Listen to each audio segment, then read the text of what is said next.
Congrats on the win. Thanks. 58 seconds left. Court gets that inbound pass and just kind of shoots it immediately to give you guys a 2-point lead. Yeah. Is that something that you guys, I mean, obviously I'm assuming she works on it in practice, but was that kind of the play call that was drawn up or? It was the play call. And in calling that play, you're always at risk of that shot being taken.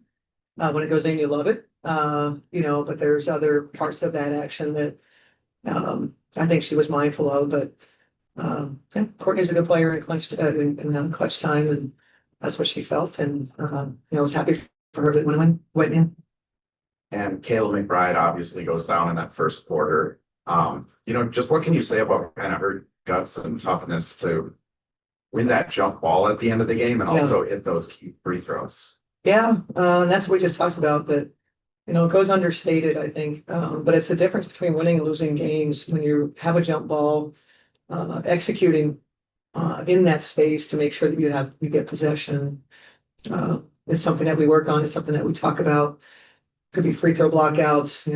Those are the spaces that the game can quickly go to someone else. And so I thought we handled those spaces well. And then as you mentioned, Mac, I thought she came out of a timeout, got us a 3-point play. Got fouled, and then she got a layup, and then Lamb was terrific, and Court. So those three kind of found their way, and they were our big three down the stretch. Lamb was obviously terrific, and we needed her. We needed someone to be the sort of big dog, and she was able to do that for us tonight. Last one for me, but Dejanay, plays 30 minutes tonight. Got some key minutes in the second half. Just what have you been seeing out of her, and what have you been liking from her the last 2 games? Yeah, and that's going to be a work in progress. I probably didn't necessarily love all the substitutions, and we want to have a balance what we're doing. And Nate was probably out there a little too long. Not that anything that she did, but we want to make sure we have a balance. We were playing small. Yeah, we were doing different things, and so it's a funky game for us. But finding a way. I thought Masha was good in the first half, and we didn't play her at all in the second half. We fell in love with obviously Lane and Jess together is great, but we fell in love with kind of playing small. I'm not sure if that paid dividends as much. But we were just trying to get the floor spaced and create the openings that we were looking for. And what was your question? I'm sorry. Did I answer? Yes. Okay. You did great. Okay, thanks. Yeah, I just started talking. It's streaming the game in my head. Yeah, I was gonna ask you about that lineup at the end too. So you see Dejanay with Court and then sliding back over to Sword to the three. Why did you decide to go with that lineup at the last couple of minutes? Well, I mean, we were small at times, and we went back to Jess, and so I'm not sure if you're talking about when we were smaller or when BC was out. That's the part of the game when BC was out. When BC was out. That's the part of the game that we got to have a balance what we're doing, because obviously BC, that's her space, that she knows what we're doing. So I don't know that there was anything necessarily intentional why this player or that player. We were maybe defensively, there's things that Nate needs to learn. So I guess being in that space and giving her that opportunity, that's what comes from that, kind of being in the trenches with these guys in hard games. But there wasn't anything intentional about why Dejanay over BC at that particular time. Does the coach get a bonus for winning 2 challenges in the last 90 seconds? Does who get a bonus? Coach. No. Coach gets to be excited that her team won. I think obviously having the timeouts to be able to do it, really important. And I think officials recognizing maybe what they didn't recognize in the playoffs last year, the definition of marginal contact. And so we have seen this year much better at that recognition. So I guess if that's something that comes out of that, that's great.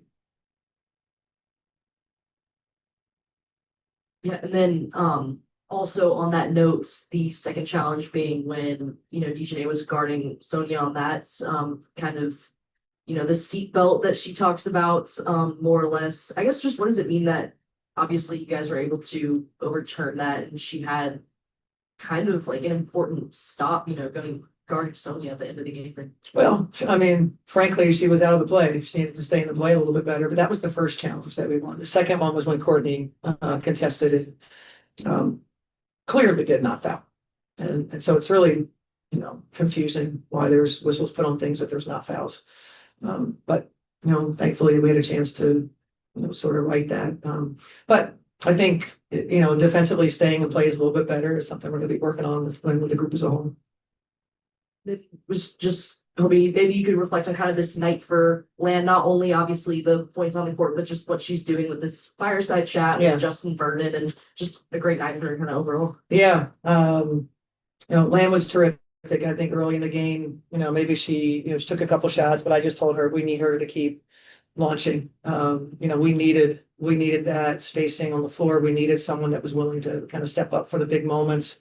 Land defensively all over the place. Matter of fact, I forgot to give her the deflection award. 6 deflections again, you know, and then you know, the partnership with Bon Iver and Justin has become it's not just a partnership where you kind of go, okay, there's a couple of things we're going to do and support. This has become a really meaningful thing for multiple players because there's a couple of different spaces that they'll be in that they have some shared interest. And you know, to have someone like Justin be so passionate, one, about the Lynx, and two, about the gender equality issues, the sex trafficking, which will be a topic tonight. When we recruited Land to come here, and we asked, you know, some of the interests, and she wanted to be able to participate in dialogue and how to affect change around sex trafficking. So I know when Justin came along and this partnership blossomed into what it is, I know she was one that was particularly excited so that she can, along with Justin, do all we can to affect change. Thanks.